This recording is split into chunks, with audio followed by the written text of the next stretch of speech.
The international community has recently been closely monitoring the United States' attempt to forcibly seize Greenland. Online analyses widely suggest that this move stems from three factors: Russia and other nations' covetous competition for Greenland, the demand of the United States for the abundant mineral resources in Greenland, and its control requirements for the Arctic Tunnel. However, Professor Wang Jin from Northwest University argues that these are merely superficial justifications.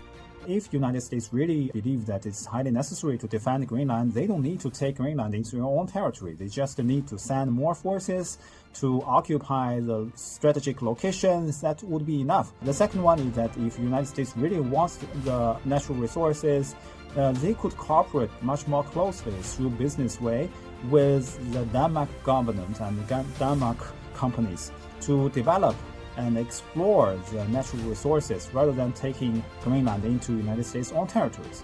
And last but not least is that if the United States really believe that the waterway near the Greenland is important, the United States also could do something through political, diplomatic, or even military way to control the waterway rather than occupy the whole island. So that's why I think the only reason behind it is that the taking Greenland into United States territory will meet the ambition of Donald Trump himself, because according to Donald Trump himself, if we look at what he does, what he did, and what he would do, he really hopes to become a very great president with the contribution of political, diplomatic, as well as military ways to United States. So against this backdrop, if he successfully takes Greenland, which is big and with very few population on the island, into United States' own territory, it means that he would make himself great again rather than make America great again.